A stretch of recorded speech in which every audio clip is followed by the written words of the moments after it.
இன்றைக்கி நம்ம வீட்டு தீபாவளி எப்படி போச்சுன்னு பார்க்கலாமா? இது விடிய காலையில் 2 மணிலேருந்து எடுத்த வீடியோங்க. ஏன்னா 4:30 5 மணிக்குள்ளெல்லாம் சாமி கும்பிடணும். அதனால் சீக்கிரமாகவே செய்ய ஆரம்பிச்சிருவோம். ஃபஸ்ட்டே சுழியத்துக்கு பூர்ணம் பண்ணி வச்சுட்டேங்க. ஏன்னா அது ஆறணும். அடுத்தடுத்த வேலை நிறையா இருக்கனால பூர்ணத்தை ரெடி பண்ணி வச்சாச்சு. பூர்ணம் கிண்டி எடுக்கிறதுக்கே 1 மணி நேரம் ஆகுங்க.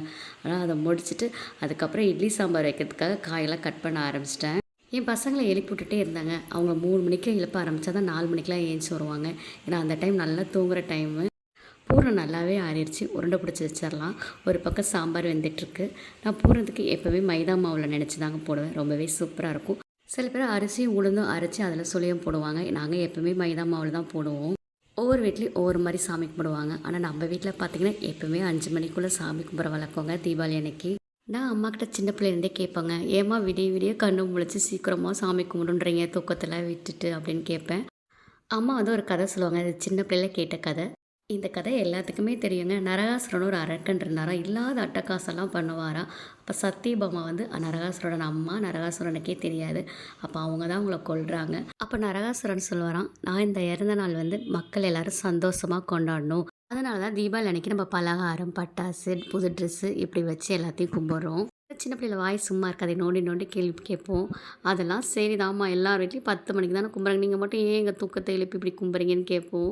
நரகாசுரன் இறந்தவர் தானே, அதனால தான் இவ்வளோ விடிய காத்தாலுக்குள்ளேயே கும்பிடணும் அப்படின்னு சொல்லி ஷார்ட்டாக கதையை முடிச்சிருவாங்க.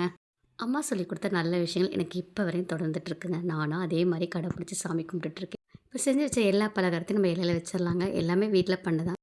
காலையில் என்னென்ன பண்ணேன்னா, சுழியத்துக்கு பூர்ணம் பண்ணிவிட்டு அதிரசம் பண்ணிவிட்டு இட்லி சாம்பார், இட்லி தோசை வடை இதோட ஒரு கிணத்துல கொஞ்சமாக நல்லெண்ணெயும் சீயக்காவும் வச்சாச்சு. இப்போ எல்லாத்தையும் இலையில வச்சாச்சுங்க. இப்போ சாமி கும்பிட ஆரம்பிக்க வேண்டியதான்.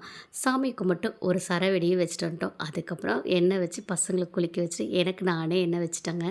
இதில் ரொம்ப மிஸ் பண்ணுறது என்னோடய ஹஸ்பண்டை ரொம்பவே மிஸ் பண்ணுறேன். அவங்களுக்கு லீவ் கிடைக்கல, வர முடியல. அவங்களும் இருந்தாங்கன்னா இந்த தீபாவளி இன்னமும் சந்தோஷமாக இருந்திருக்குங்க எங்களுக்கு. எங்கள் சிம்மாக்குட்டி என்னோட சுற்றிக்கிட்டே இருந்தால் என்ன பண்ணுறான்னு பார்த்துட்டு இவங்க எண்ணெயெல்லாம் வச்சுட்டு போய் குளிச்சுட்டு வந்துட்டாங்க. பசங்க காலைல விழுந்து ஆசீர்வாதம் வாங்கிட்டாங்க. அவங்களுக்கு புது ட்ரெஸ் கொடுத்தாச்சு. தீபாவளி காசும் கொடுத்தாச்சுங்க.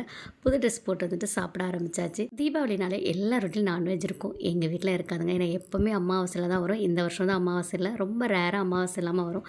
இருந்தாலும் எடுக்க மாட்டோங்க. ஏன்னா காலையிலேருந்து ஃபுல்லாக வேலை செஞ்சுட்டு சரியாக இருக்கும். இதை வேறு எடுத்து செய்யணுமா அப்படின்ட்டு விட்டுருவோம். சாப்பிட்டு முடிச்சுட்டு எல்லாத்துக்கும் பலகாரம் கொடுக்க ரெடி ஆகிட்டாங்க பசங்க. ஒரு பெரிய சரவடி வைக்கிறதுக்கு ரொம்பவே போராடாங்க. வண்டி வந்துக்கிட்டே இருந்துச்சு. ரொம்ப நேரம் கழித்து தான் வைக்க ஆரம்பித்தோம். இப்படி தாங்க எங்கள் வீட்டு தீபாவளி போச்சு. உங்கள் வீட்டு தீபாவளி எப்படி போச்சு கண்டிப்பாக கமெண்ட் பண்ணுங்கள். அப்புறம் ஒரு 7 மணிக்கு பார்த்தீங்கன்னா லக்ஷ்மி குபேர பூஜை பண்ணாங்க. 3 வருஷமாக பண்ணிகிட்ருக்கேன். இந்த பூஜை பண்ணது மனசுக்கு ரொம்ப நிம்மதியும் சந்தோஷமாக இருக்குது. கண்டிப்பாக உங்கள் வீட்லேயும் இந்த லக்ஷ்மி குபேர பூஜை பண்ணுங்கள். இந்த வீடியோ பிடிச்சினா மறக்காமல் பாப்பீஸுங்க லைக் பண்ணுங்கள், ஷேர் பண்ணுங்கள், சப்ஸ்கிரைப் பண்ணிடுங்க. தேங்க்யூ.